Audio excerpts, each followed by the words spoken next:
Well, good afternoon, everybody. It's good to see everybody here who's here in person.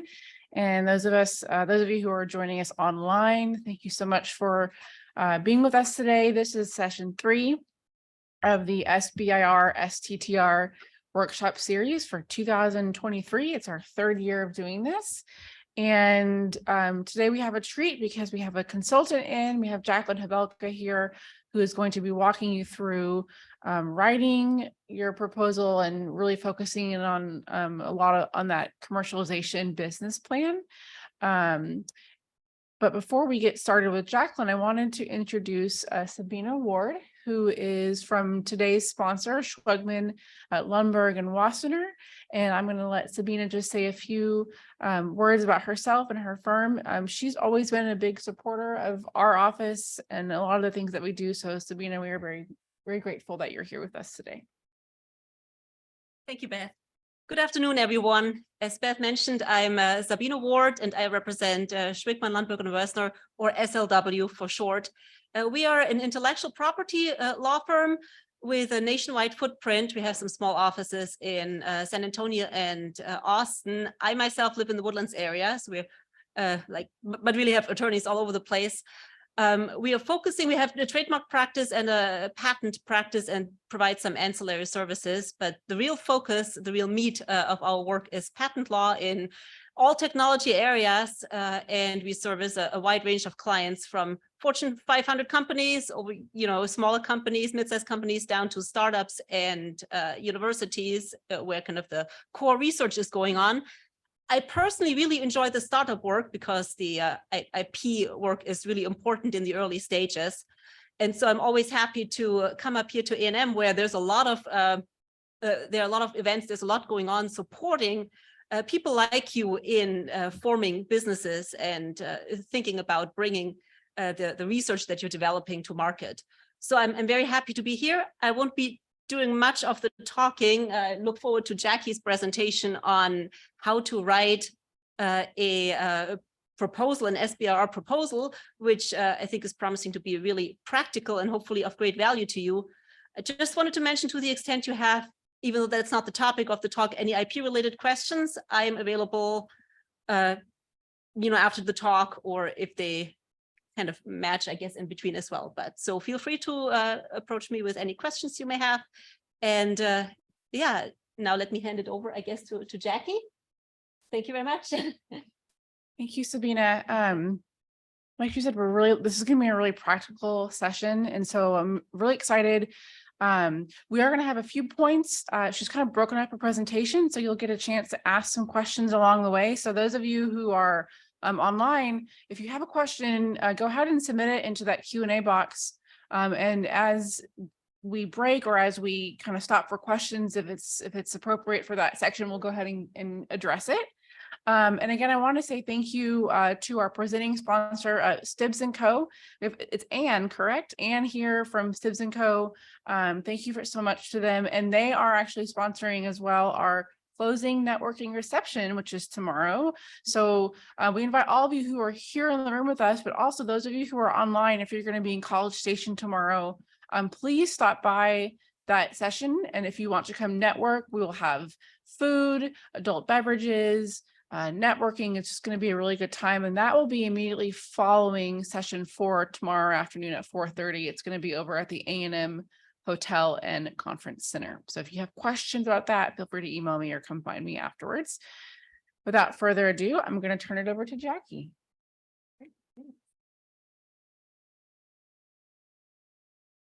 Howdy, everybody.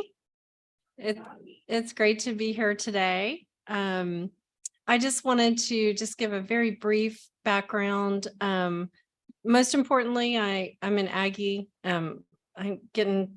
It's hard to say the class of 1987, but I am an Aggie. I have 2 Aggie grads from industrial engineering as well. In terms of my professional career, I spent 25 years at Lockheed Martin, down at the Johnson Space Center, working on human health and performance contract, and did a lot of different things there: experiment design, hardware design, operations planning for the shuttle, for the space station, And then when I left NASA Johnson Space Center, I created my own business. I love to write. So I created my own business doing all kinds of medical writing, including grants like NIH and NSF and others. And about 4 years ago, my husband founded a company called Inform AI. We're located in the Texas Medical Center, and it's an AI digital health company. We have products around the sinus AI, transplant AI, radiation oncology, RadOnc AI. You can visit our website to learn a little bit more about our company. I won't belabor that, but long story short, I have turned into his company's grant writer as well. And so I'm here today to talk about a really, really important part of SBIR applications, which is the commercialization plan. And a lot of the things that you read about it, about SBIR grants and applications, people will tell you that it's the more important part of that. So it's very important. Let's start out. I think we started out with the poll, right? Okay. Yeah. Oh, I think I have a slide on it.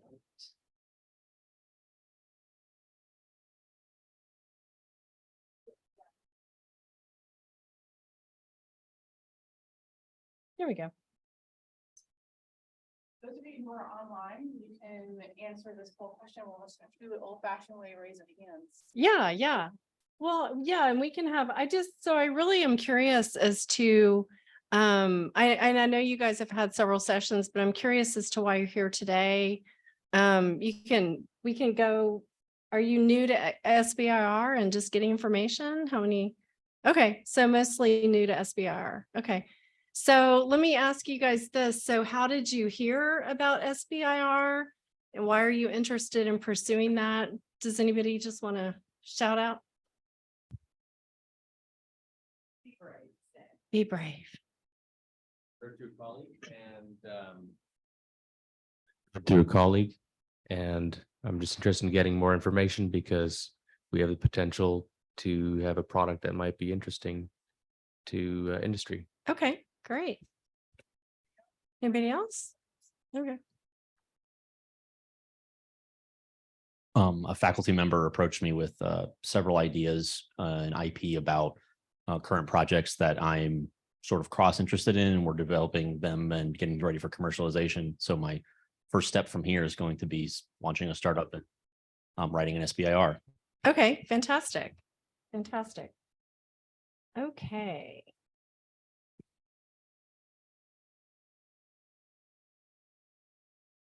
There we go. So, so it looks like most of you guys are new to SBIR. Maybe it sounds like this is your first application. So I really have kind of geared this talk to that audience. So we're going to talk about the first thing about the importance of why it's so important to have a strong commercialization plan. What do NIH, NSF, and others look for? I should say that I'm more, I do medical grants, and so I'm more in the NIH, NSF, line of grants. I have done a couple of military grants, Army, DoD type things. So, and also Cancer Research Fund of Texas, Cancer Prevention Research Institute of Texas, CPRIT. But really across all of those, the commercialization plans have the same elements. And so that's what we're going to talk about in number 3, just the elements of the commercialization plan. And then kind of how do you, you can't swallow the whole elephant at one time, right? And how do you get started on that? What is a good approach to take when writing that plan? Okay. So one of the things that you need to realize is that when somebody gets your grant application, they will first look at your commercialization plan. Traditionally, you know, obviously in the university setting, you guys are probably pretty strong at writing the research plan, you know, your scientific aims and how you're going to do things, and all of being able to very accurately and articulately present your data that you've collected and what your science is, so to speak. But realize that with an SBIR or STTR, so I'll say SBIR and I really mean SBIR, STTR, they're really going to see this plan first. And so if they feel like you haven't articulated how you're going to run your business and how you're going to run this project, they may not ever review your research plan. It may not ever get to that point. So there are, for this plan, there are a mix of technical reviewers and business reviewers. And, you know, I talked about many of the agencies, and some of the agencies actually even talk about this online. Some of the agencies really struggle to get business reviewers, while others like NSF, just because of the way that they've designed their programs, NSF has fantastic experts. I've always looked at the review panels for NSF, and they're just these amazing entrepreneurs and people who have commercialized a lot of things, or they're like our company is artificial intelligence. And so they'll have experts in artificial intelligence on your review panel. So it really depends on where you're applying, but just kind of know that you may have a wide range of different types of reviewers. So yeah, I said here then, so a lot of these reviewers, they have expertise in startups, technology, finance. You know, there are some investors actually on the panels to review these plans. So just keep that in mind. And yeah, I mean, number 5 is really they're really put a strong focus on this commercialization plan. If you're used to writing academic grants, like maybe an R01, it's all about the science plan and your aims and everything, but the commercialization plans are very important here. Okay. So what are they looking for? And you know, as I mentioned, I'm predominantly NIH NSF type experience.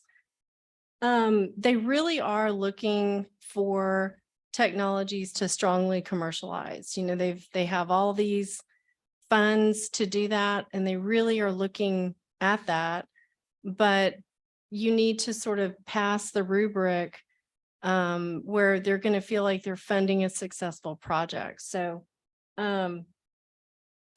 so they really want to see you be able to illustrate the vision for your company.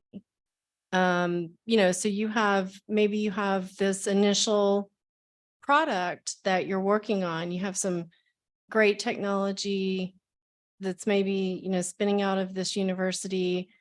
And that's great. And obviously the grant is going to be around that particular project or product, but you really do need to be able to articulate that this is not just an academic project, and you're wanting to, you either have formed or you're wanting to form a company, and you need to be able to think past that product and how would you grow this company if you were to get this funding, and if you were to commercialize this product as well as other products. So they're really wanting to look at your vision for that.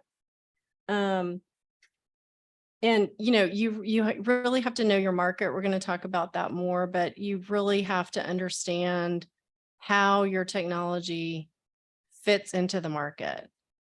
A lot of people choose the wrong market, or they underestimate the market. And so you really need to be able to do that as well. You have to have a very strong and compelling value proposition. Why is your technology better than what is on the market today? You know, why is that the case? And again, we'll talk about that more. And And then a really clear understanding of your customer. You can have a great project or product, but if you don't understand who you're going to sell it to, and you can't write about that, that's going to really come across in your proposal. So you really have to know who is your target customer for this particular product. Let me ask here in online as well, maybe people can type into the chat.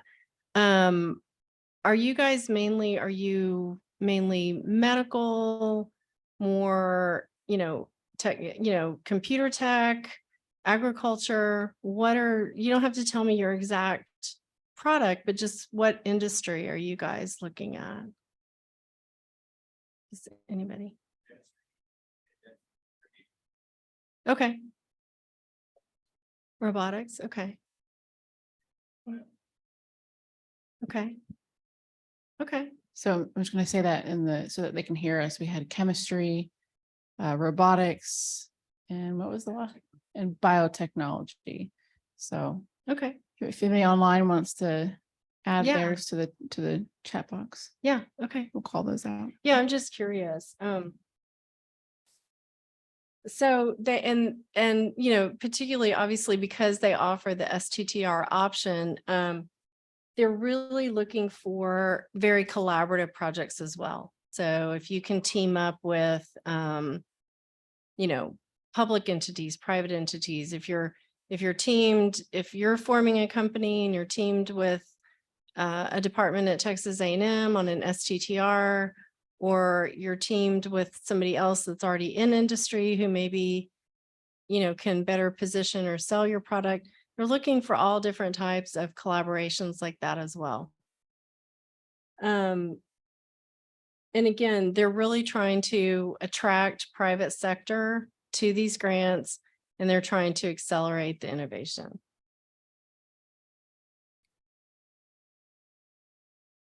Okay, so has anybody attempted or written a commercialization plan yet? No, you have. Okay. So what was the hardest part of the plan?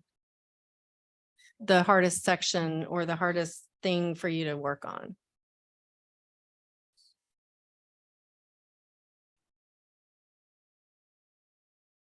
This proposal had a short page limit and there was a lot of required sections. Yeah. So it was in a few words articulating the commercialization plan. Yeah. Were you on a 6-page, one of the 6-page? It was DOD Navy, 10 pages total. But Oh, 10 total. Yeah. It Okay. included the letters of recommendation and everything. So Yeah. pretty short. I know it's tough because I'm very long-winded, as you guys are realizing. But anyway, it's hard. And there are some that are 6 pages and you have to write everything. And so, it's very difficult. Yeah. Yeah. Okay. Anybody else? Does anybody else want to think what they think would be the hardest part of the commercialization plan? Yeah. You guys may not, has anybody looked at any preliminary information? Do you sort of know in general what's involved, the sections and the content of the commercialization plan, or? Not really. Okay. Okay. Very, very new. To a Okay. lot of these folks. That's fine. Okay, so here in general, these are, and I believe I'm using this is the NIH 424 guide, but in general, these are the sections that pretty much any commercialization plan is going to ask you to write. So we'll go through each of these and basically just go into details, and you guys feel free to ask questions about any of these sections that you want. We can stop and take questions. So, okay. So the first thing, and so NIH, and these are NIH phase 2 or fast track, which is a combination of phase 1 and phase 2 together. NIH and I believe NSF as well, they're both 12-page commercialization plan limits. So each of these is roughly a page. So you have to be able to articulate each of these things in a page. So the value proposition, it's one of those things that it always sounds easy to write, but it's a little bit more difficult than you think. And the main reason is because you guys are probably too close to the product. And you think, oh, well, here's the value proposition. It's easy. But it does take a little bit more work. So really what they're looking for is a clearly written statement about what your overall goal is. Just very succinct, very clear. So there's an example. And so, you guys know that you can go to NIH or NSF or other websites, and they will put examples out there. They'll redact a lot of the proprietary type information, but you can look at examples. So there's an example of a company, and basically when older patients have dementia and other similar diseases, they have a hard time speaking. And so people have a hard time understanding them. So they were funded on a resubmission in this particular example, but very clearly they just stated, that's the problem. People have a hard time understanding them. And they actually built some AI technology that could basically take the person's voice and translate it to be able to articulate more clearly to other people, health caregivers and healthcare workers, what the person was saying. So it's a very clear, boom, boom, boom, 2-3 sentences. That's their value propositions, for example. And so I always recommend develop your research plan, at least your specific aims first, and get those set. And once you have your aims set, then I always like to go in and develop the value proposition. So you're not going back and forth and in this do loop trying to change everything. So this section, you should describe some technical aspects, but not going into too much detail. I've had drafts from clients that their value proposition is 4 pages long. And I'm like, yeah, we're going to have to cut that down because you only have 12. And so they've almost like rewritten the whole research plan in the value proposition. And it needs to be a page. It needs to be very succinct. What are you trying to build? Describe your technology in a very top level detail. Because you want the experts, it's a balancing act. You don't want to have it so watered down that the experts reviewing your proposal are going to say, oh, they don't really know what they're doing. You want to describe it at that level of detail, but it can't be so involved that a non-expert is going to get lost. So you have to kind of use that balance. And, basically a brief background of the problem and why are you taking action now and why should they pay attention to that? So, I'll give you an example of one of our products where we're actually writing a grant on it right now. So it's transplant algorithms. And so the problem is that you have 120,000 people on the wait list for an organ. So the demand versus supply is there's 3 people in demand for every 1 organ in supply. That's the problem. And you can write that in 1 sentence and people get it. And so then what is the current limitation?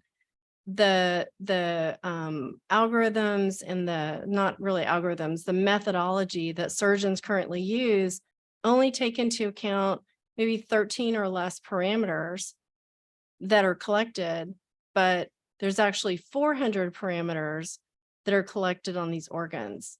So we've actually built a suite of algorithms that takes into account all the parameters that are collected between a donor and a recipient. So you're saying, here's the problem, here's the current limitation, and here's what we're going to do about it. Just boom, boom, boom. Very straightforward. So, you know, the vision, I know a lot of people just kind of sit down and say, okay, I'm just going to write my vision. I'm going to just write it by myself. And I know I can just knock this out and get this part done. What I recommend is that, you know, it's definitely worth having a team brainstorming over your vision, and, you know, keep these questions in mind. What need are we trying to meet? What's the importance of it? Why do we offer a better solution? Weaknesses of the current approaches, advantages of your product. What's the potential impact if your product is successful? You know, like with our organ transplant, our potential is that we become the standard model and we replace the current model. That's a huge potential. And then the expectations about your market opportunity. Market is a separate section, but just as part of this discussion, like just what market are you trying to reach, and what market share do you think you'll be able to get, and who's your competition, and all of those kinds of things. Are you going to be able to spin off any future new research or other products as a result of developing this product? And then a big part of all the applications right now is the societal benefit. So you have your specific benefit to your customer, but what is the societal benefit? And some of the applications are also asking if there is a positive environmental impact now to the potential application that you're submitting. So kind of thinking about other types of benefits to society, the environment, things like that. A lot of those questions are being asked.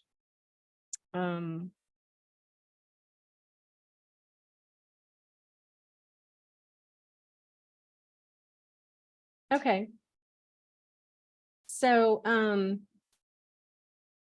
so this is an outline that I would recommend using when you write this section. So your overall goal and objective, the product, the problem it solves, and what those benefits are.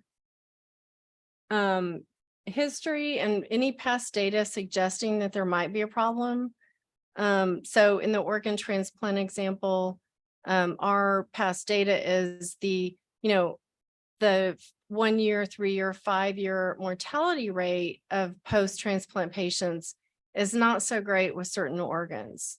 So that's an example of having some past data suggesting there might be a problem and there might be a different way to do this to increase those patient outcomes. The advantages of your product compared to competing products. Any recent advancements that have been made in the field that are allowing your technology to have a better fit. What your commercial application is going to be. And again, market potential, future markets, a new research, and then your non-commercial impact. And then they're always going to ask the question, how does this SBIR funding integrate with your business plan? And so you have to be able to address that. So this is a great sentence from one of the examples. Not only will the proposed SBIR work directly improve our own product platform at care.coach, but we also plan to license the resulting engine to help enable other SAR solutions targeting persons with Alzheimer's disease, is the AD. So they're it's a very succinct sentence. They're saying, we're building this initially for Alzheimer's, but we're going to expand it to lots of other diseases that have this problem. And then it gives them a very clear picture of where you're going to go with it. Yeah. I have a question, and I hope this is the appropriate time to ask this, but somebody was asking, you say commercialization plan and then you say business plan. How is a commercialization plan different than a business plan? Oh, yeah, If so- I'm talking about a commercialization plan. I may have said business plan by mistake. Yeah.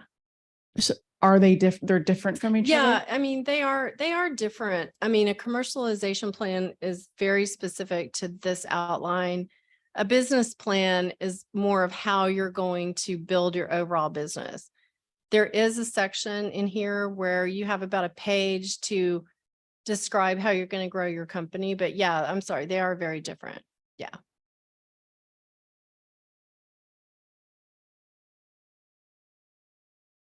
Okay, so here's that section.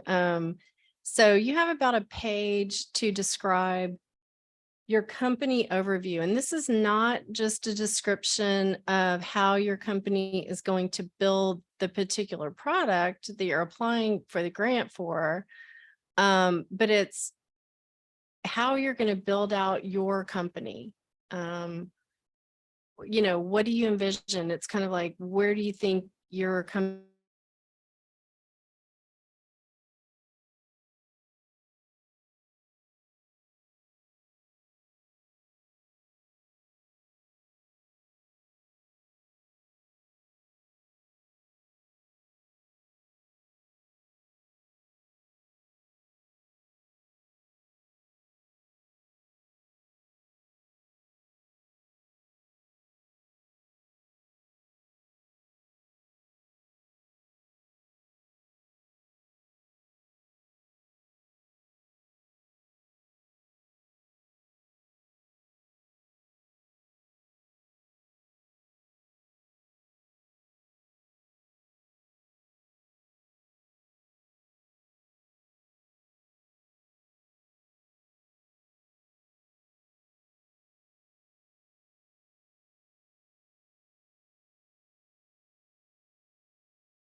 your founding date, why the company was founded, why did you found the company?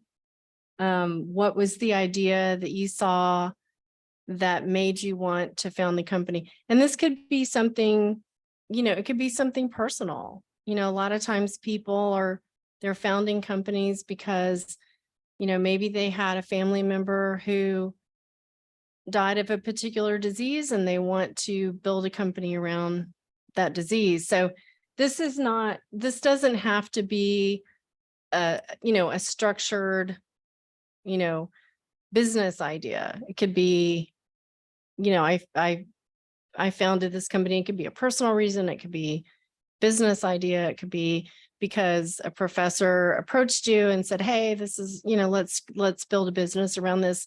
It could be a lot of different things.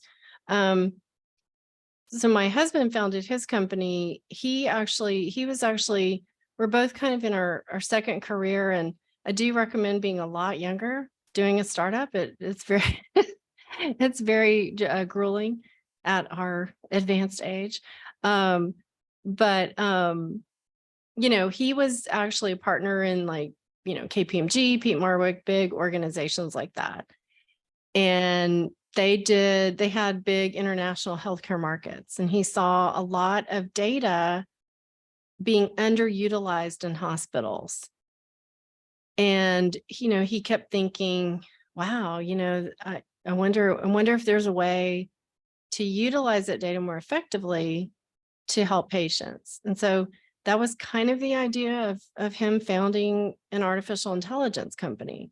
So that it can be something like that. It doesn't have to be this structured business idea. And then, what are your corporate objectives? What are you trying to do with this company? They always ask how many employees you have. And so, most people who are going to write an SBIR, STTR, you don't have 100 employees, right? You maybe have 2, or you have 4, or maybe it's just yourself. So a good example here is when you do have a small company, ours is still a small company. What we do, and we do get lots of feedback on this, we have a great advisory team. We have surgeons, we have ENT physicians, we have a great FDA regulatory advisor. And so when you're a small team, you really need to list your strategic members of your team. You guys are at A&M. A lot of you are going to, maybe you don't have a professor who is an active employee or advisor for, or, like consultant for your company, but they may be an advisor. So list out everybody that you have that is a strong player. And don't forget to list your attorney as well. If you have, engaged a law firm, list that in your expertise. I mean, you'll definitely list that in the IP section that we're going to talk about, but really list out, here's our employees, but here's our advisors. And we have a pretty advanced, a team with advanced experience. And we always get comments on our team and they're just like, oh my gosh, look at the pedigree of your team. And we put, don't be afraid. We put all our logos on there. I have my big old NASA logo every time because people pay attention to it. Put, Lockheed Martin, or, we have an advisor from Stanford. Yeah, heck yes, we use the Stanford logo, so don't be afraid to do stuff like that. You're trying to set yourself apart from everybody else. Don't stretch the truth, of course, by any means, but really think about who your team is. And also you may want to do some gap analysis there and say, it'd be great if we really had an advisor in this area that would really strengthen our team. And so go and look for that person. You guys are in a unique setting where you're in Texas A&M. It's a huge university. You're probably going to be able to find that person who's willing to be an unpaid advisor. Or they might ask you for some shares, but you'll work it out. So then the other thing too, kind of along the same lines, they're going to ask you kind of what your regulatory experience is. Yeah.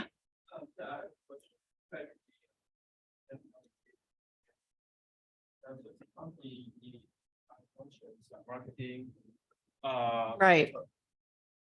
Yeah, so as a company, you need other functions like marketing, sales, HR, finance. Right.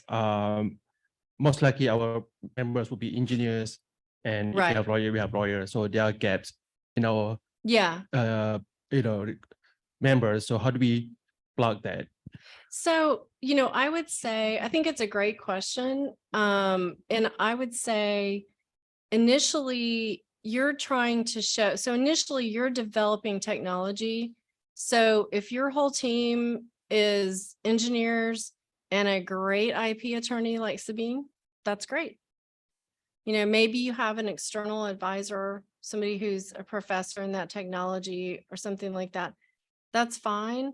There's another section that we'll get to where you have to talk about how you're going to build out your team, like you're saying, into the sales, the marketing. And so you have to write about how you're going to build out your team as you develop and start selling the product. So I would say just keep it very focused on that initial structure of what you need.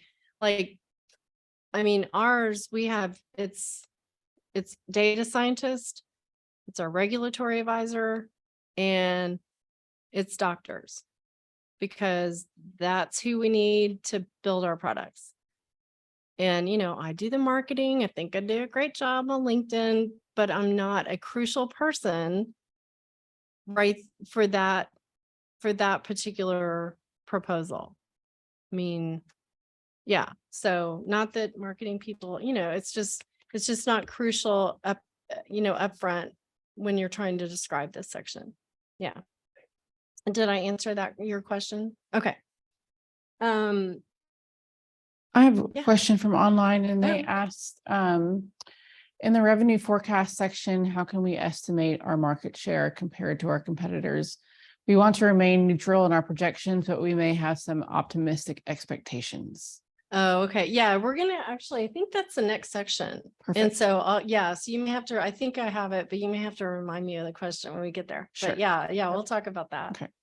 So, and you need to be able to put a history of federal funding. If you've had other grants, other federal grants, list those. If you have other state or other grants, list those. And then your commercialization history. Have you ever commercialized a product before? And it doesn't have to be for this particular company. If you have the experience and you've been with a different company and maybe you're starting your own, we have somebody on our team who did, they sell, and it's actually an Aggie product. The CEO is an Aggie, who they did an exit to Medtronic. We put that in every single proposal that we have. Trust me, we put it everywhere. Like, oh, by the way, did we tell you that we had a team member who did a successful exit to Medtronic? So things like that, you need to be able to put things like that as well. And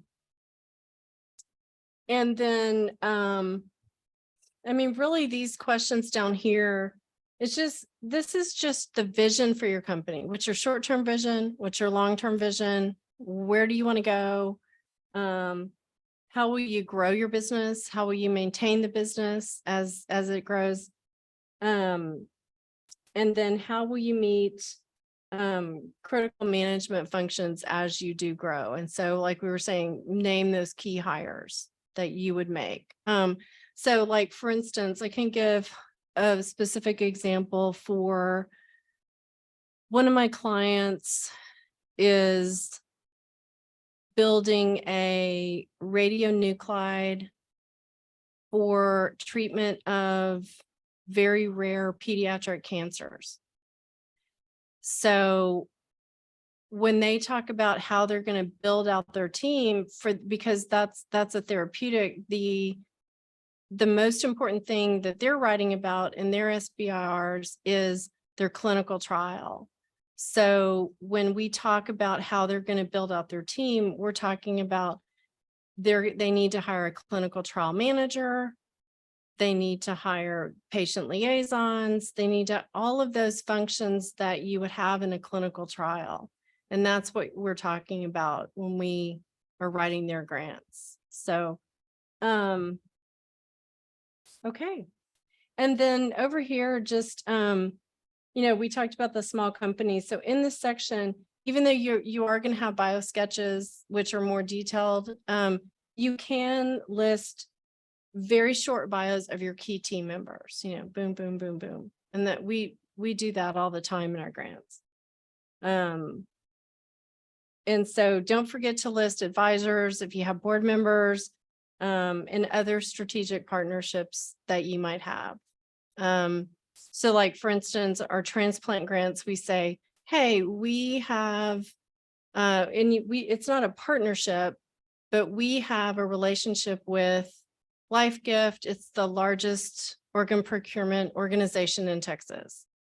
And so just any kind of relationships that you have like that, be sure to put in this section. Okay. I'm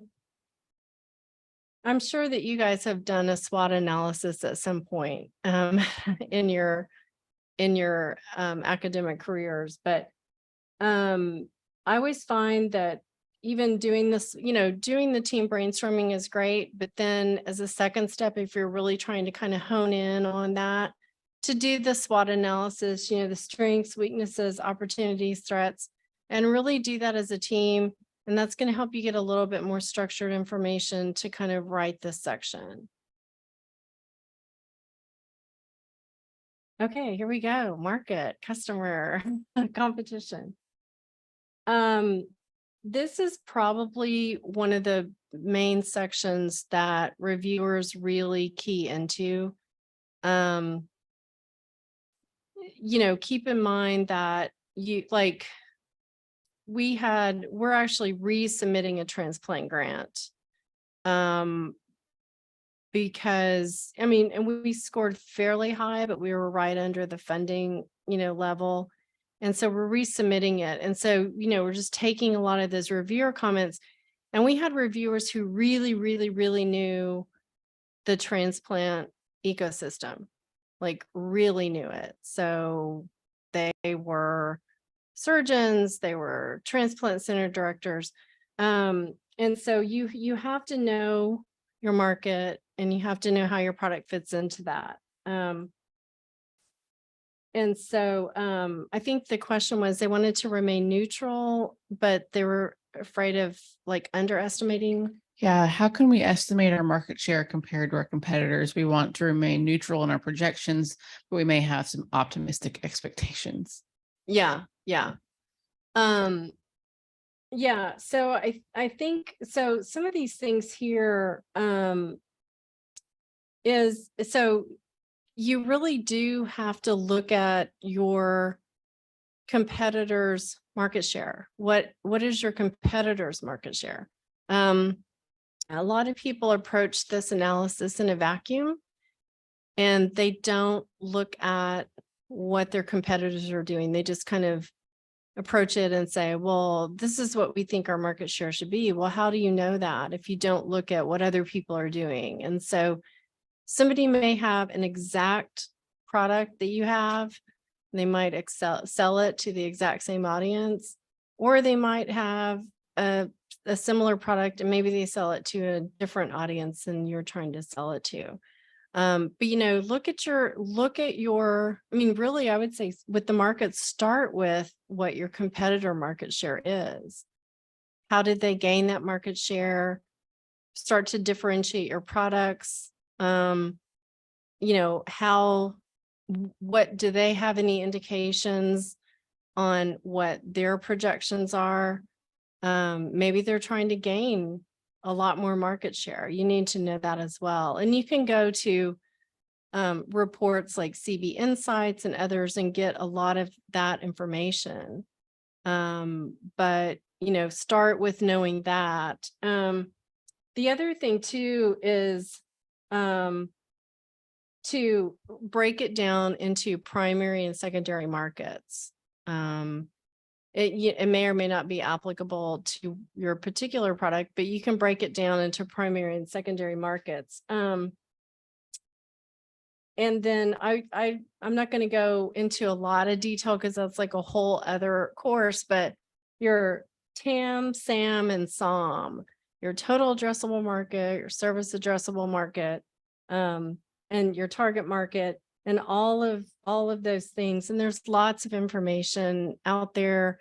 I'm sure that A&M has lots of resources where you can go specifically focus on what those things are. So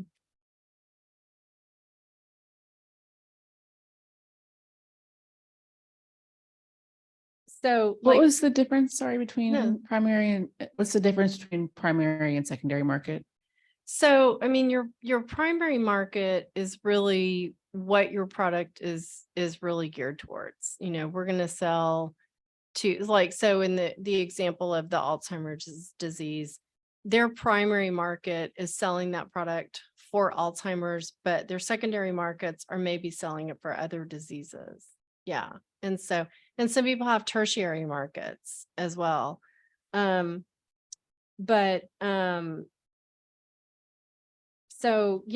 be able to answer these very succinctly. Why are you targeting this market? What are the potential profits? What are the benefits your product brings? And what supporting data do you have to support your conclusions? So go out and get reports like from Market Watch, other, market assessment type reports, and look at how that market is growing in general, be able to talk about how your competitors are in that market, and really understand the market. What I find is the longer, the more wordy, I guess, the longer the section is, I think people don't understand the market as well. If you have a very tightly written, short, here's my market, you can do it in half a page, then you really probably understand your market. If it's taking you 4 pages to get that point across, you probably don't understand your market. So here's actually an example from 10% penetration into a 2 billion market will result in annual sales for us of 200 million. It's one sentence, 3 very key pieces of information in that one sentence. So they're really looking for really tight writing like that. And then, talking about your year 1, year 2, year 3 sales there. So I think this answers the online question. One of the main things that reviewers see is people overestimate what their market penetration is going to be. And, you're not going to immediately get to 20% market share. You're probably going to come in, you're going to get a little bit of market share, and then you're going to have a plan for growing your market share. So that's one of the main things that reviewers come back and say, yeah, I think you're being a little bit too ambitious here. In other words, you would rather have somebody come back and tell you, in other words, you'd rather be conservative on how you assess your market and have a very well articulated plan, and have a reviewer come back and see the potential and say, I think they were probably too conservative. I think that they could probably get a lot more market share than this.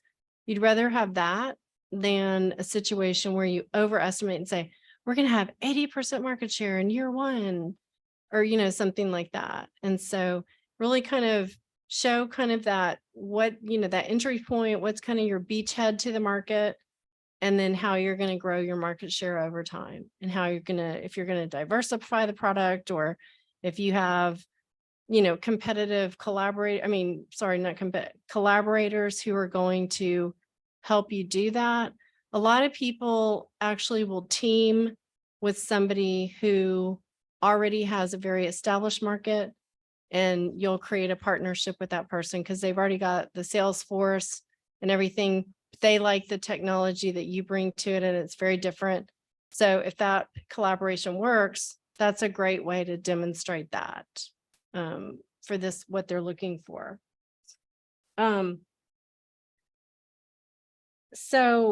Jackie, can I ask a question on that? Yeah. So for market estimates, I've always found it when writing a business plan at some point, I found it relatively easy to assess what the size of the total market was. Yeah. But the market share that you hope to get, that seemed like an arbitrary number. Yeah. And so actually I've gotten contradictory advice as well, right? Some people say, don't be too ambitious. It doesn't sound realistic. And on the other end, I've heard people say, if you're talking to investors, for example, put out a big number to show confidence in yourself and to get them excited about it. No, you're exactly right. An investor will definitely tell you that. Now, what I'm wondering is, in these commercialization plans, is there something that you can do to bolster your assessment? I think you're putting a couple points out there on your slide, but can you be a little bit more objective about this? You said, maybe look at a competitor. How did they gain market? It makes sense to me to, for example, ask, what is the market growth? And maybe it's easier to get the new customers than, get existing customers of your competitors away from them and capture them. So how would you go about this, and how much space is there? How much detail should you put into the analysis? Yeah, well, I mean, so you really should, I mean, you really should do an analysis on, what the overall market share is. And you're right, that's relatively easy to find. You can go grab a couple of reports. It'll break down the market into sub-markets. And you can do all that. But the analysis really needs to be spent with really understanding your competitors. How did they gain the market share? And you need to be able to tell that story. It is a balancing act between, do you choose a low number? Do you choose a high number? It really is a balancing act. But so like, for instance, if you have investors already, and maybe you have an investor that's written a letter of support, one way to do that would be to tell your story of how you plan to gain market share, and then have your investor put in their letter, I think this has the potential to have this large market share. And that way you're not really saying it in your plan, but your investor is bolstering your application with that potential. So that would be one way to do. There are a lot of ways to do it, but that would be one way to do it. You really just have to tell a clear, articulated story. You're not going to have any miracles, and then you're going to get 80% market share. You have to be able to tell, okay, this is how we're going to enter the market. We're going to establish a beachhead. We're going to do this. We're going to do this. We're going to do this. And I do have some slides at the end, a little bit more on some really good approaches for how to get a better handle on all of this stuff. Some programs and different things that are available, but did that answer the question? Okay, great. Okay. Okay, so has anybody heard of a target product profile?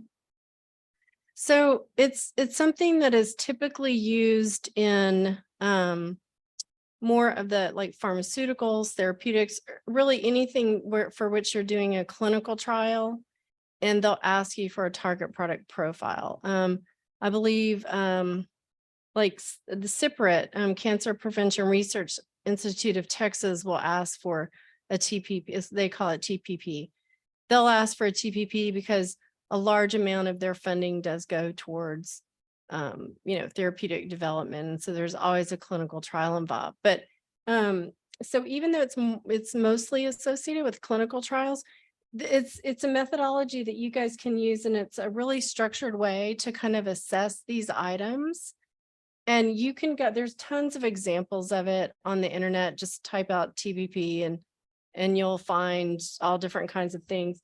But it just helps you kind of think through the whole process of how you might do this. It kind of provides a structured framework for working through some of these issues about how to assess the market and things like that. And so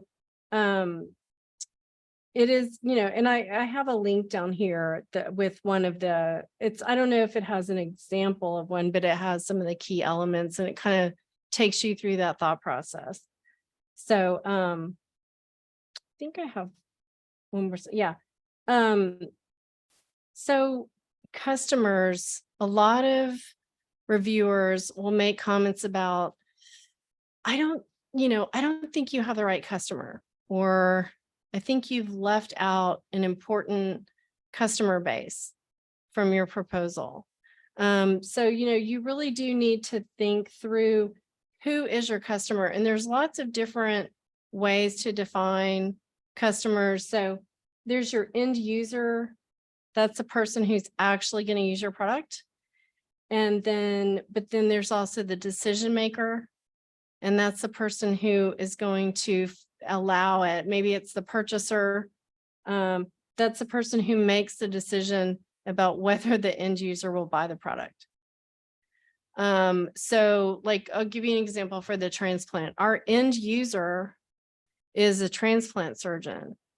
They're the ones that are going to be using our product at 3 a.m. when they get a call and say, hey, we have this organ available. They're the ones that are going to be using it. but they're not the ones that are going to purchase the software.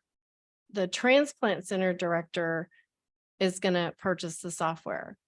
And the way transplant centers work, they're the gatekeeper of all of that. And they are not going to let their surgeons use anything that might affect their risk profile, because the Center for Medicare and Medicaid Services, CMS, actually monitors the performance of transplant centers. And if they dip below a certain performance rating, there's severe repercussions to that. So they're not going to let them use anything that may, increase that risk. So that's a good example of the difference between those people. So, like if you're selling into a hospital, anything into a hospital, the decision maker is the hospital IT person. It's the person who's doing the buying. If you're selling like software and things like that. So you just have to think about those two distinctions. And then you're going to have champions, people who really want to use your product. And those are people that you might think about early on soliciting and saying, hey, champion our product. Can we do some early trials with you? Get them to write letters of support, all of those kinds of things. So for our transplant grant, for instance, we solicited 6 transplant centers across the country who are very interested in our product and they want to trial it out. And so those are our champions. And then then hopefully we'd roll it out to all 257 centers, but we have 6 affiliates. They represent a good cross section of the United States.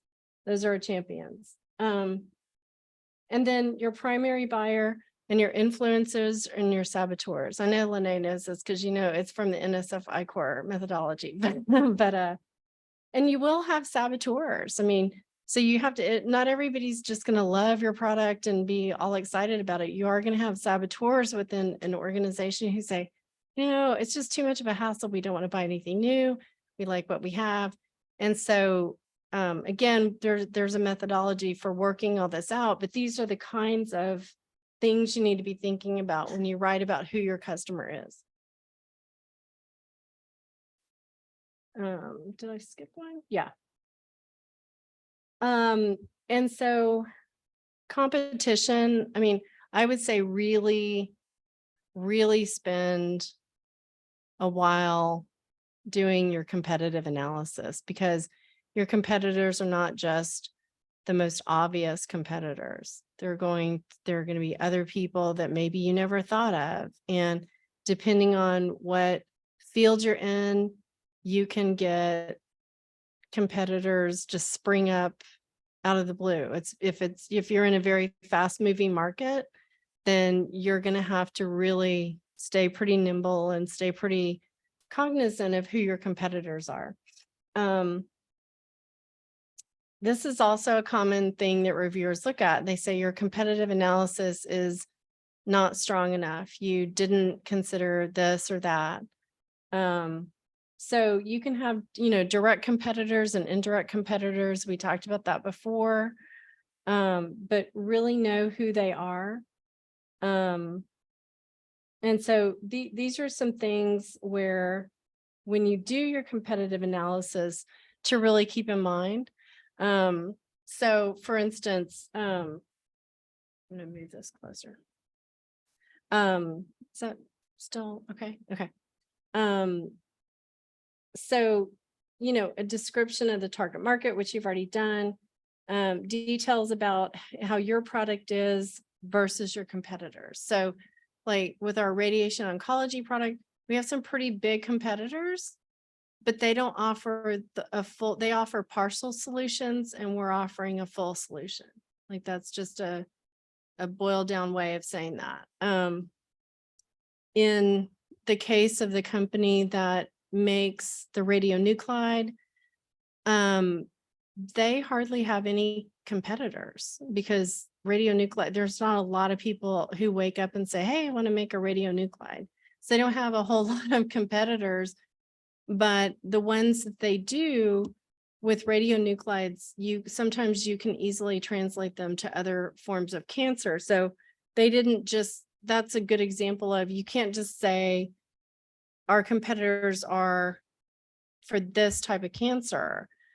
When we did their competitive analysis, we said, okay, we've got somebody who is making this for prostate cancer, but it could easily be translated to this kind of cancer. But here are the impediments for them doing that. And we wrote about that in their competitive analysis, for example. I can't like say a ton because I have an NDA with them, but you know, I'm just trying to give you guys some kind of general examples. I hope they're not too general, but I'm a little limited. So, and then, you know, the pricing comparison, that's a really big thing. You know, you might be making almost exactly the same thing that another customer is making, but maybe you're making it a lot cheaper because of your manufacturing and how you're doing that. So be sure to include your pricing, you know, marketing and social media strategy, how maybe you're marketing it differently, and that's important to mention. You know, customer ratings, if that makes sense for your product to include. And then, you know, key performance indicators, and not just for this section, but, you know, the KPI indicators, the SMART objectives, specific, measurable, attainable, realistic, and time bound. Those are always good to use and make sure your objectives are very succinct and very focused. So, I always put some kind of competitor table. Some grants will ask for it, some grants won't, but I always put some kind of competitor table in this section because it's first of all, it's a great way to use, you know, the page real estate, so to speak. And it just really kind of boils it down. They can just see, here's all the competitors' strengths and weaknesses. And it's a much more effective way to present the information than to be reading this long narrative about every company and why they're a competitor and all of that kind of stuff. So, you know, think about that too, as well, the way that you present the information. Okay, the next section is IP, intellectual property protection. So this actually, I think, well, I know with NIH, and I think with NSF2, typically this is the section right after the competitor section. So once you've defined your competition, you dovetail right into how are you going to protect your invention from your competitors. So, you know, I say if you have legal counsel, and you have an attorney on retainer, you know, mention that in your grant. This is, you know, we use this firm. This firm, you know, this firm advises us on our IP strategy. If you have, maybe you have resources here at A&M. I don't know, but maybe you guys have resources here at A&M. Maybe you're early stage and you haven't hired an attorney. Maybe you have resources here at A&M. Mention, you know, the legal centers or, you know, things like that. But if you have any kind of advisor who is advising you on legal stuff, make sure to mention it in your proposal because it strengthens it, in my opinion. So, I mean, basically, they're looking to see what have you already done to strengthen to protect your invention, or what do you plan to do? And so these are some of the things, patents. Please do a patent review to see if there are any other patents that are similar to your product. A lot of people will write a grant without ever doing that review. And it's just going to be, it's going to come back from the reviewers. You know, they're going to say, did you do a patent review? Because they may just go out, and there's nothing worse than a reviewer going out and doing a quick search while they're reviewing, and 5 things pop up that are the same, and you didn't do that review, but they did. So that's not a good thing. So, you know, do go to the USPTO database, do a search. You know, again, this is part of knowing your competition. So it dovetails in with that. And then some grants will require you to make a statement about freedom to operate. And that's basically whether there's no patent conflicts. And Sabine, I know you can talk much more eloquently than I can about patents and freedom to operate. So please add anything that you would like to add about that.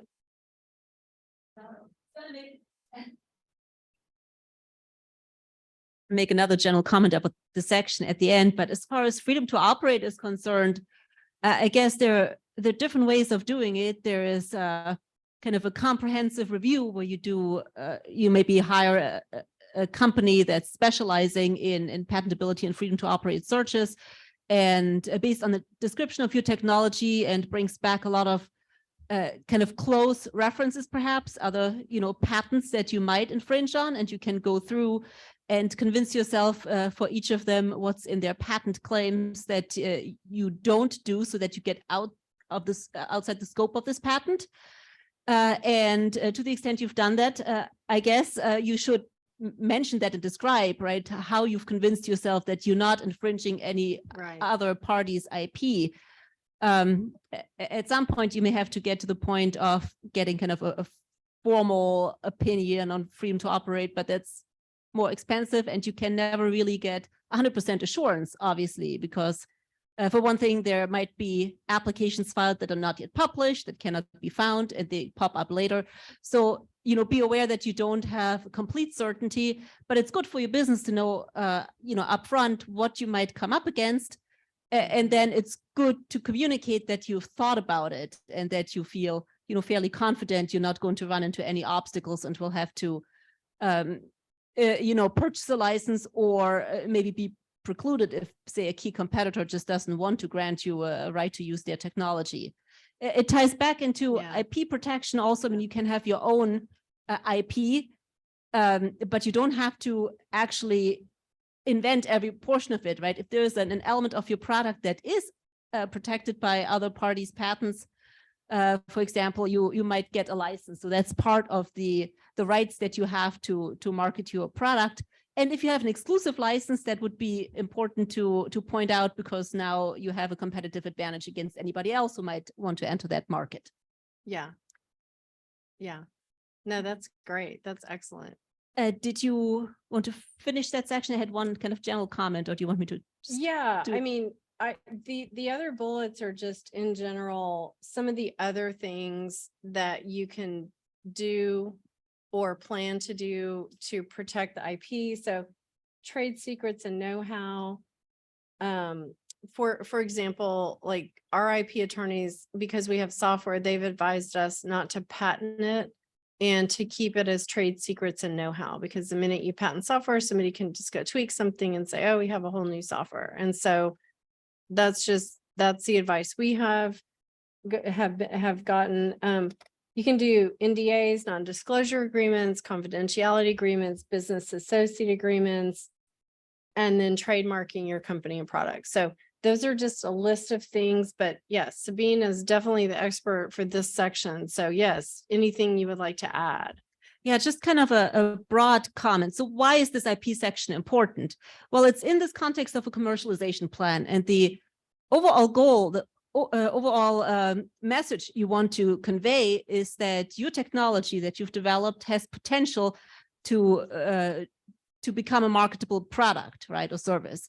So you have commercialization or commercial potential, and I think the IP section goes towards 2 points of, you know, bolstering that.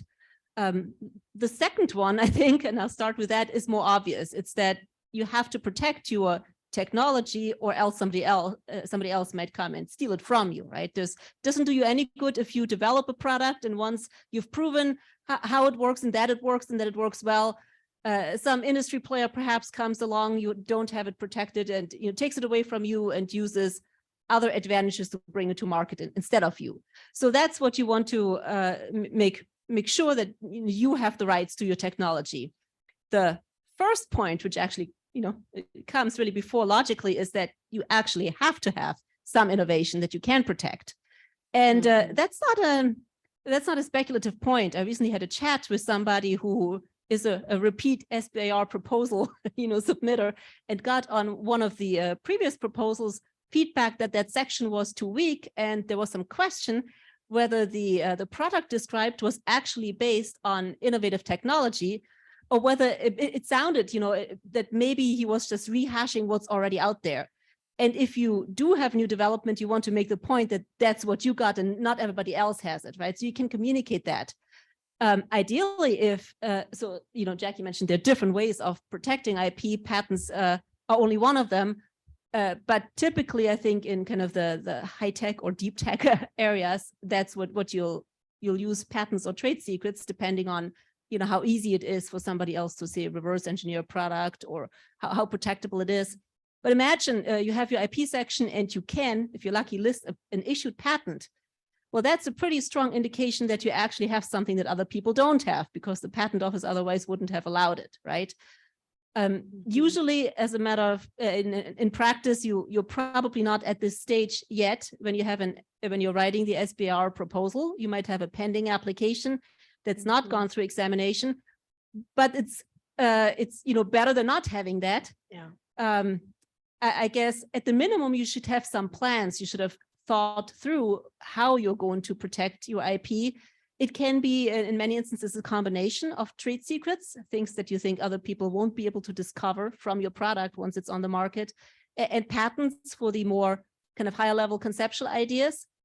And so you should again convey to the reviewers that you've thought about it, that you have a plan in place, and go as far as you can, honestly, in how you've implemented that plan. Yeah.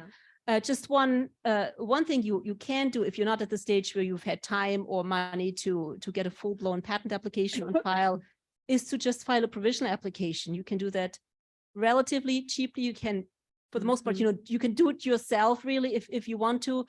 And the more comprehensive, the better it is, the more protection it will provide, but it's something, right? And ideally you get this on file before you submit the proposal, so you can put in your application patent pending for your technology. That's great. Great. Yeah, I mean, just to, so for example, we were in August, we won a pretty large SBIR grant. We were very excited about that. And so we're actually developing the product now with that grant funding.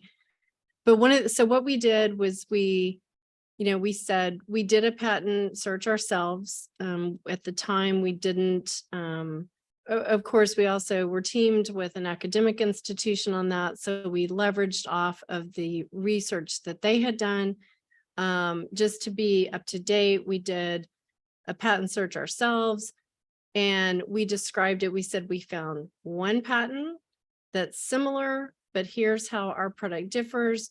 We don't think it causes a conflict. We feel like we have, based upon the analysis done at the writing of this grant, we feel like we have freedom to operate. Now, as Sabine said, that can change a month later because somebody else can enter the market and file a provisional patent or have a patent pending or a patent granted. But you just want to say, at the time that we wrote this proposal, this was the patent landscape or the IP landscape. So does anybody have any questions about IP? I think Sabine offered an excellent explanation. I have a few questions online, but I don't want to keep us from moving on. Okay. Are they on different sections? No, they're on patents. Okay. So one says, so I have filed my patent and the site and app is ready for use. Do I still qualify to seek funding? I would like additional funds to build the site out even more. Oh, they've just filed, yeah, they've just filed a patent and they, I mean, filing a patent doesn't preclude you from applying for SBIR funding. Yeah. And then I think this one probably is for Sabina. So they asked, so are you saying we shouldn't file a patent if someone can come in and just revamp one thing and file a new patent?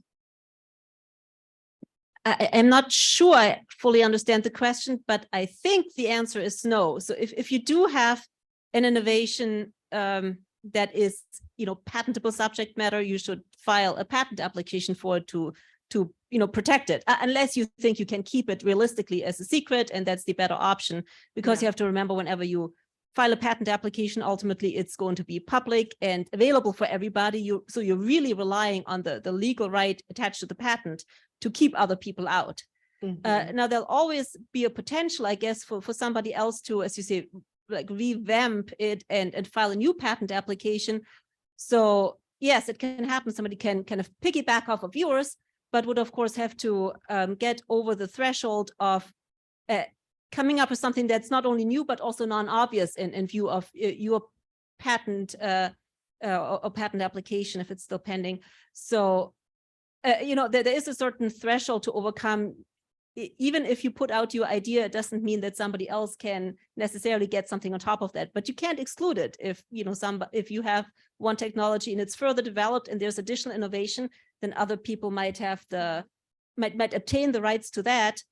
And it could potentially down the road be a problem for you if you want to use their technology. But then again, having a patent, if you're able to secure one, will put you in a better negotiation position. You might, for example, get a cross license, offer your foundational one that a third party would, have to license anyways to use your technology.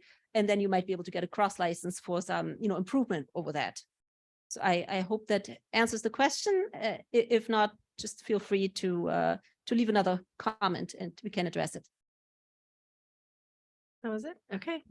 Yeah, I mean, I think, just going back to kind of the overarching, when the reviewer is reviewing your commercialization plan, one of the questions they're really asking themselves, kind of this overarching question, how serious are you about forming this company? And so if you've done IP due diligence, if you've filed a patent, if you have a provisional or a patent pending, or you actually have the patent, that's going to go a long way into showing them, wow, yeah, this team is serious about forming this company because they've gone to this length and taken these measures to protect their IP. So it's just a good way to demonstrate that to the reviewers.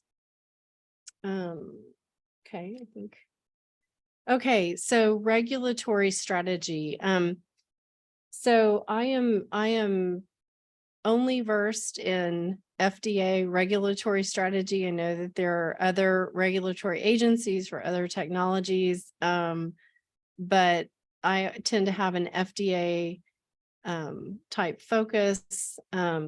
So regardless of what regulatory agency you are going through, you really do need to understand that landscape. One of the main comments that a reviewer will make is that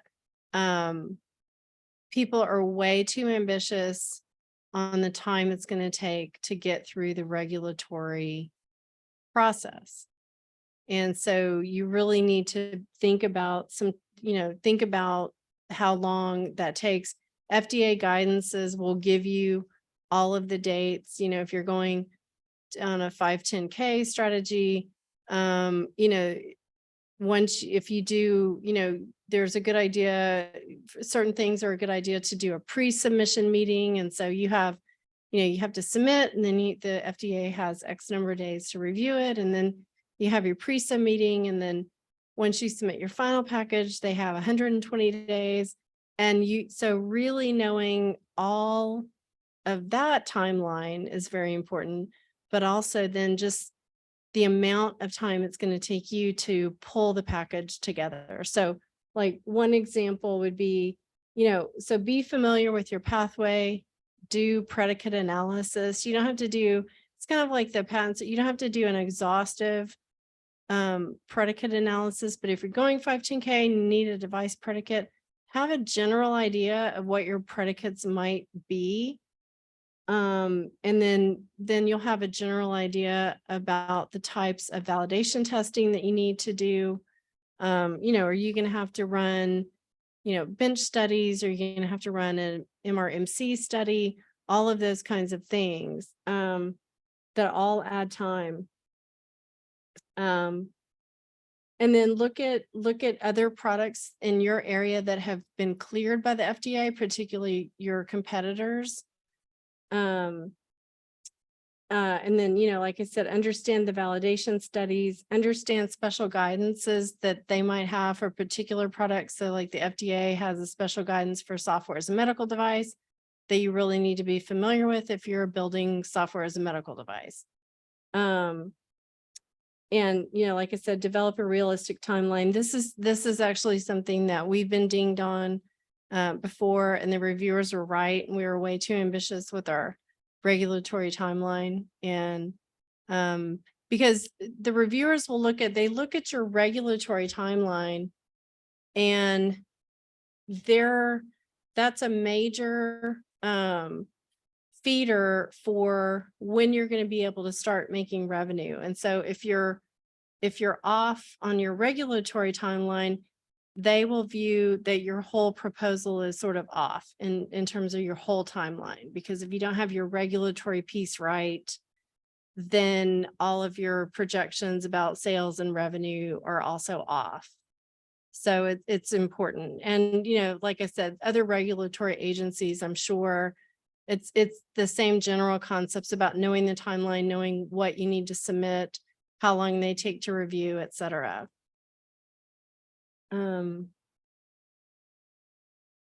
Okay, the finance plan. So I will say up front, I think I actually have on my website, I don't do finance, because if I write for people, I don't formulate their financial plans and all of that kind of stuff. It's not my strong point.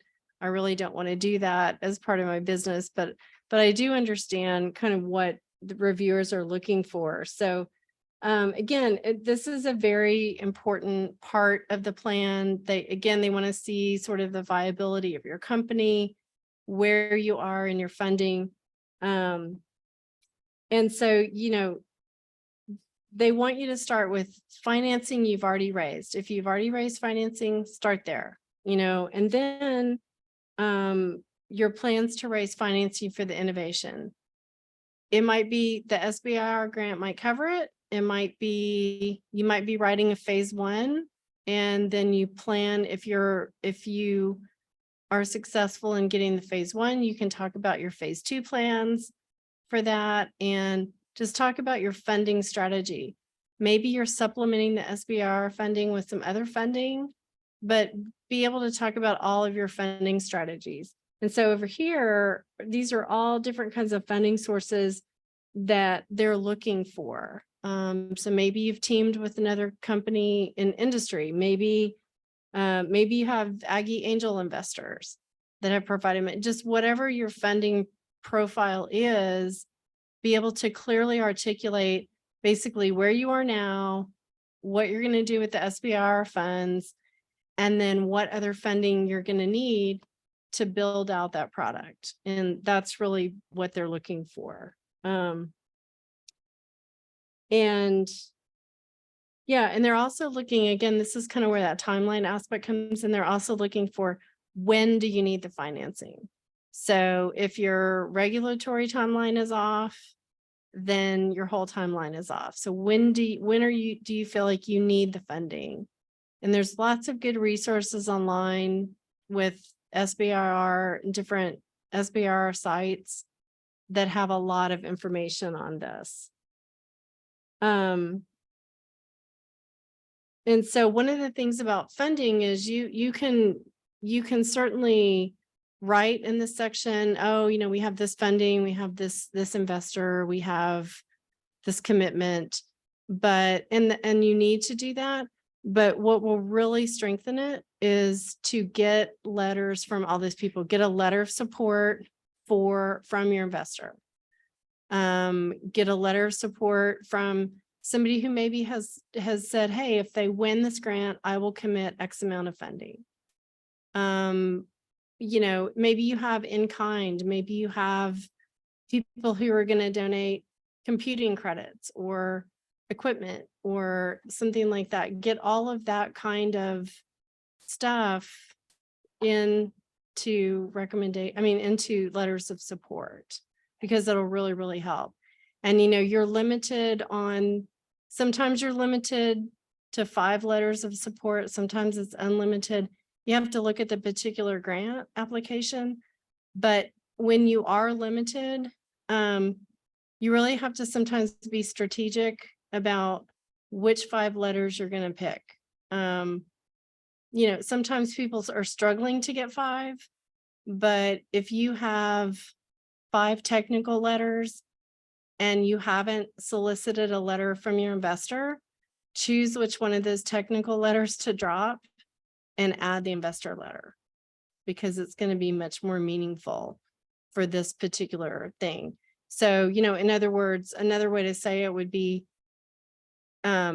if you have all letters that are purporting how great your technology is, okay, that's fine, but it's better to have letters that say, we see this as a potential, we see the commercialization potential, we have already provided funding, we have committed funding, all of those different kinds of things. It's much better to have a blend of letters from the business side. And I would actually lean heavily towards the commercialization. Oh, sorry, that's my phone. The commercialization type letters versus the technical letters. Okay. Okay. So revenue stream, again, this is, the finance plan is more, it's broader, but the revenue stream is, how are you going to make money off this product? Once it's commercialized, how are you going to make money off of it? Or maybe you're going to make money while it's still being commercialized. Some people are able to make money off of the prototype, for example. It depends on what the technology is. And then how are you going to do that? Are you going to have direct sales? Are you going to have distributors? Are you going to do software licenses or other licenses? Do you have a joint venture with somebody? All of those types of things.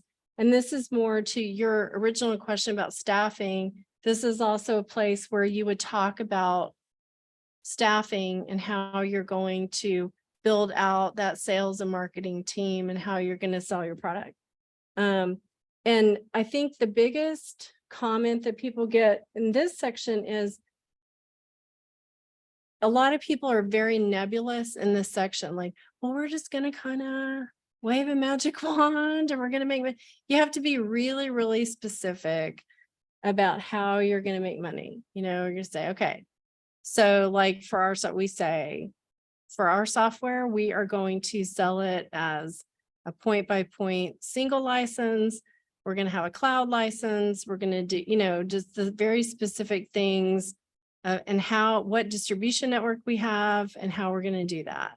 And so you have to be very, very clear about exactly how you're going to do that.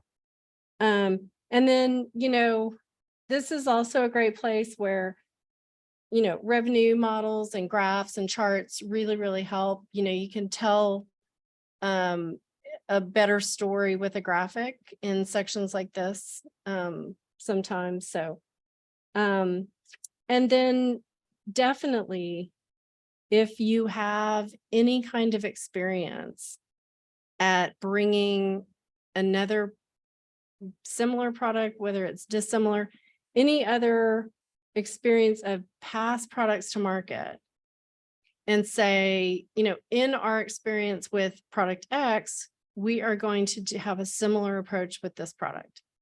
And that way you're telling them you have the experience. Again, I mean, they want to fund these proposals, but it's a risk analysis on their part as well. And so if you come across as a very risky investment, they're probably not going to fund you. If you come across as, hey, they really thought this out and they've done their IP and they know how they want to sell this, you're just looking at mitigating your risk of how does a reviewer view the risk of this proposal. So it's nothing personal against you or your technology. It's just how risky of an investment are they looking at this being. So same thing, the same techniques you would use to approach an investor also would apply here as well. The less risky you look, the more likely they are going to be to fund. And so if you can put any kind of past experience that you have revenue generating history, that's important to put in this section. Okay, and then risk analysis. Some proposals have this, but some ask specifically for it, some don't. But I think even if they don't, I think it's always a good idea to put some type of risk analysis into your proposal, because it shows that you've really, really thought about the market and your product. The common mistake is to, again, be too nebulous and to leave out risks. So again, a SWOT analysis can be helpful in kind of formulating these. But here are some of the things like market risk, clinical risk. So like clinical risk, we always have the risk of clinicians not adopting our technology. Because you can build everything. I mean, I've talked to radiologists and they're like, if people give me one more tool to insert into my radiology workflow, I'm going to freaking lose it, And so if you can build something, but if it's not going to fit into the clinical workflow, you do have some risk of, clinicians not accepting your technology in their workflow because it takes too much time. It's too cumbersome to use. They don't want to learn something that's complicated, whatever. And then how you're going to mitigate that risk. So listing the risk. So they're looking at, you're aware of the risk and then how you're going to mitigate the risk. So operational risk, technology risk, and certainly regulatory risk. I mean, it's very difficult to get an AI device through the FDA because they haven't really fully, they don't have enough of the devices approved. It's just something new. It's difficult to get through. It's constantly changing. So it's difficult. Yeah, it's difficult to get through. So like we always build physician in the loop AI versus autonomous AI, because autonomous AI where you have no medical person and the AI is just going off and doing its own thing. That is, the FDA is just scared to death of autonomous AI in medicine. And so we always, so the way we mitigate that risk, hey, we don't build autonomous AI. We're building clinician in the loop AI.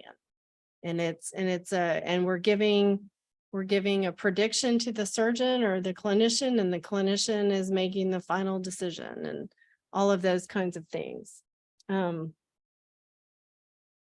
Okay. And then just, production and marketing, this is kind of along the same lines as your revenue stream. So how you're going to start selling your product, but then how you're going to how are you going to produce it and how are you going to market it?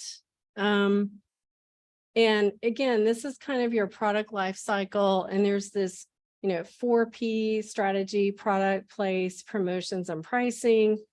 And then here's another framework to use about, there's the P's and the M's, like this market, mission, message. But all of the working through kind of these frameworks kind of helps you to really kind of decide where you want to go with that. So That's helpful.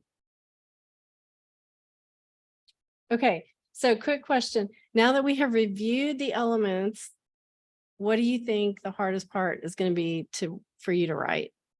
Does anybody have a thought about it? You know, you're thinking all the sections, yeah, like all of them. So, okay. Okay. Well, if anybody thinks about that, let me know. Okay. So, Jackie, I had a question going back. Oh, yeah. And this is back to like thinking about your team members.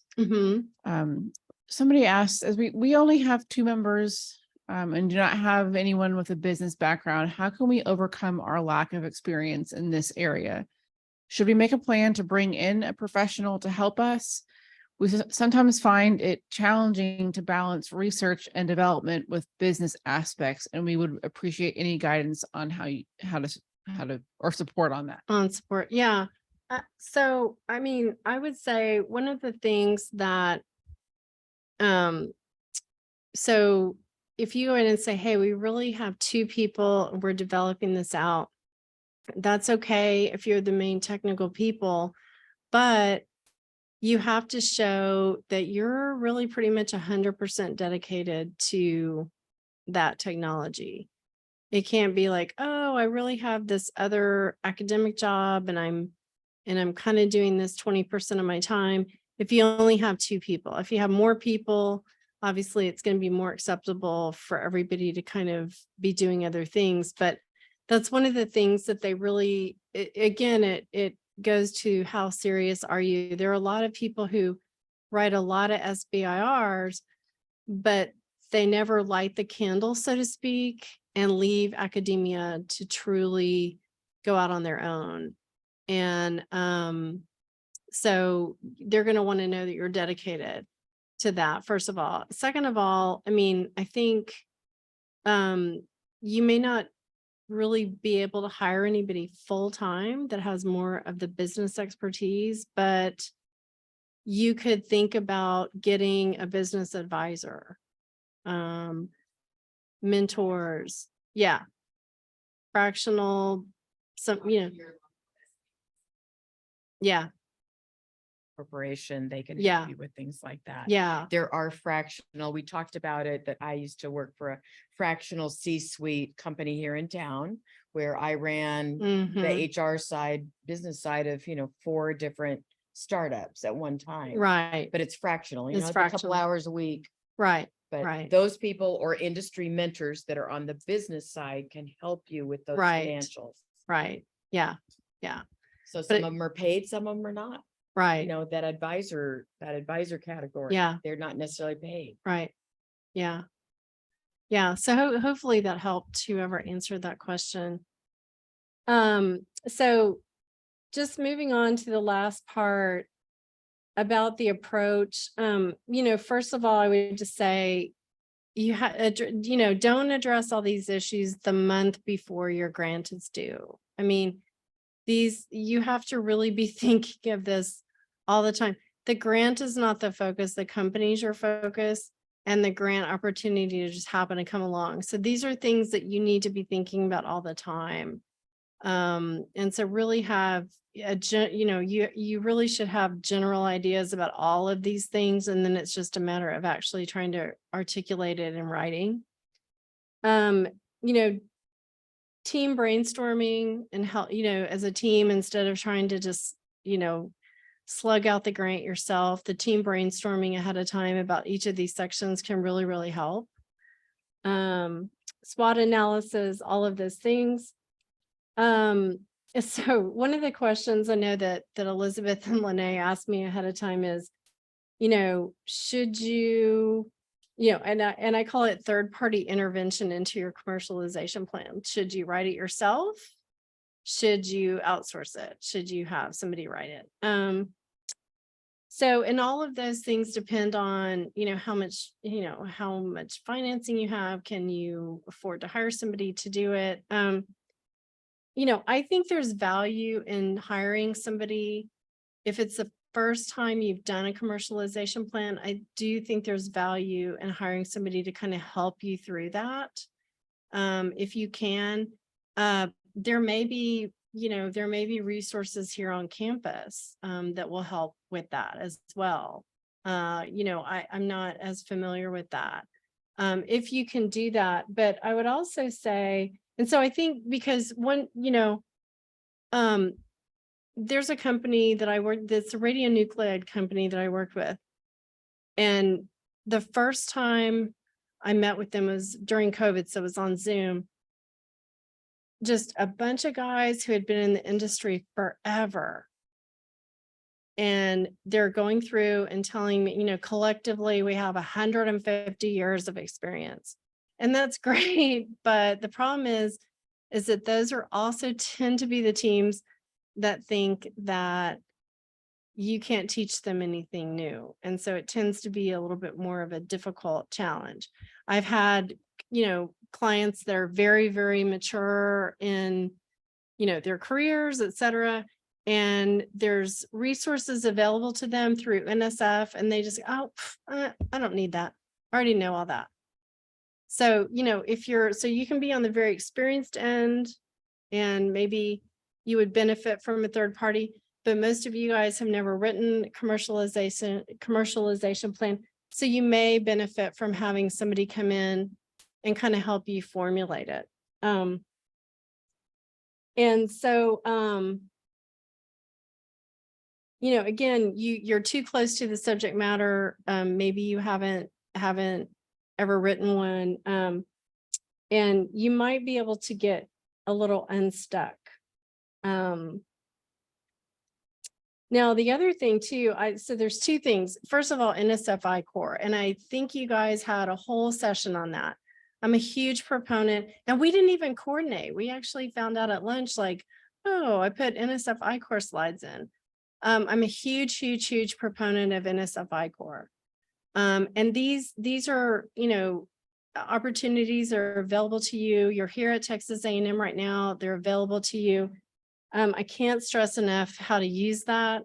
I won't go through all this because you guys had a whole thing on this, but it can really, really help you focus in on who your competitors are, help you build your business model canvas, all of those things. So I'm a huge, huge proponent, strongly recommend.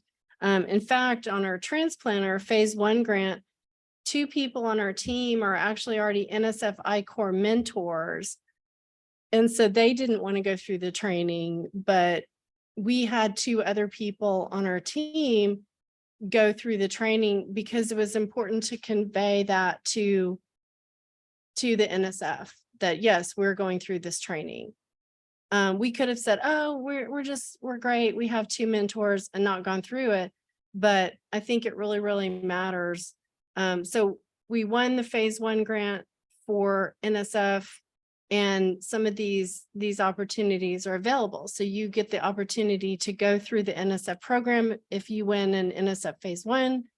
And so I would strongly recommend to do that. But you guys have the opportunity here at A&M, so you might as well do it here. And then you guys know all that. The other one is there are professional services firms as well. And so again, when we won our NSF grant, we had the opportunity to go through and use a professional services firm. Dawnbreaker was the one. And again, they're going to help you formulate your commercialization plan. Now, I've actually had clients that I came in kind of in the middle of things and helped them kind of late in the game with their grant. And one of the first questions I asked them was, well, what did you learn from your Dawnbreaker experience? Oh, we didn't do that. We didn't think we needed that. We were pretty experienced. We didn't think we needed that. Well, they did need that. And so take advantage of things that are offered to you. These are free. They do take time. And so you do have to take the time to do it, but they can help you formulate your commercialization plan, and I've listed all the agencies here, so they're pretty much there for most of the agencies if you're applying to SBIR for any of these. Yeah, so just take advantage of any training offered by the granting agency. I can't stress that enough. All right. And then here's just kind of a recommended timeline. I don't know if any of you guys have used, NIH has a AAP program where you can apply and they help you. It's a 10-week program for writing your research plan. I'm not aware that I just don't know if there's anything else out there for commercialization plans, but that's worth, that book is definitely worth getting to kind of, it's a very good 10-week program. It really gets you focused on when to ask for letters and when to do this section and that section. But doing something similar like that for your commercialization plan. And this is what Dawn Breaker recommends. Your market opportunity first, write that, because that has a lot of research involved. Your company, your competition, and then work on your finance model. So that's just a very general rule of thumb about a good approach to take when you're writing it. And then just kind of concluding with some common reviewer comments: poorly defined customers, vagueness on pricing models, lack of patent research, insufficient explanation of how you're going to commercialize, and then insufficient detail in your pro forma. That's just more of a, your reviewers can't follow your cash flow. That's kind of an addendum piece to the commercialization plan for some applications. So those are kind of the top things that people see with commercialization plans, and that's it. So let me know if you guys have any questions or there's any from online. Yeah, we just wanted to note, if those of you who are commercializing A&M IP, you can contact Chris Scotty. He was one of the speakers on our panel last Tuesday. Chris Scotty is our director of new ventures, and we can help connect you with business mentors or business leadership. So if you're needing a CEO or any of those C-suite folks, or anyone just an advisor or a mentor, we can help you find that. And then Jackie, there was one more question online, and they asked, going back to looking at your competition, how do you get a competitor's market share when the competition is a private company? So I think they're asking, how do you find out what is the share? Yeah, I mean, it's not like it's just out there and you can go, Google it and that's where it is. But you can read, there's some, like analyst reports are a good source of that, where they'll go in and analyze the market. They may not give specific, market share, but they'll give, here are the top 5 companies in this space. And so sometimes they may give kind of an indication of the market share and sometimes not.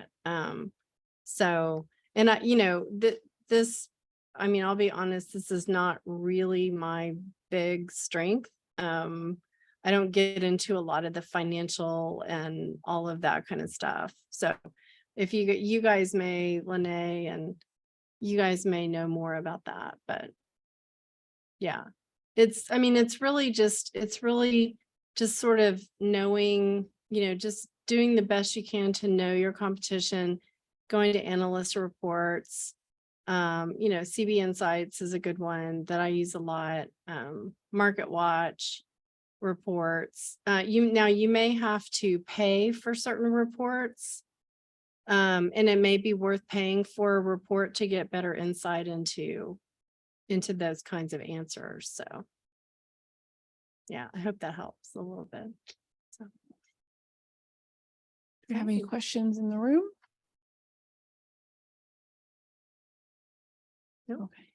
Jackie, thank you Great. so much. That was very informative. Good, I hope. I yeah, hope we it's what you will- guys were looking for, and I hope it helped you guys. And Good we'll- luck with your projects. We will have Jackie's contact information if anyone would like to reach out to her. We'll also share Sabina's contact information.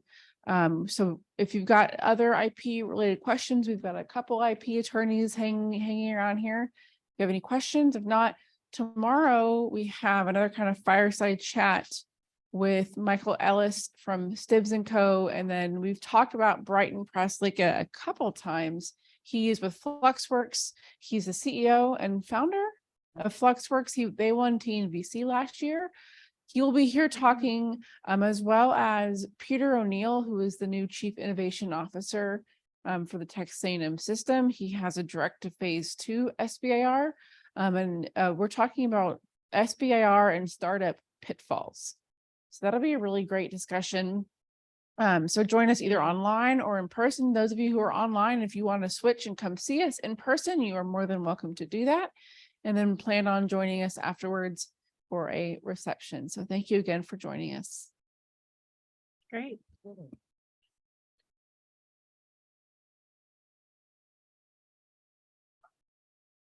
Thanks. Thanks. I hope it's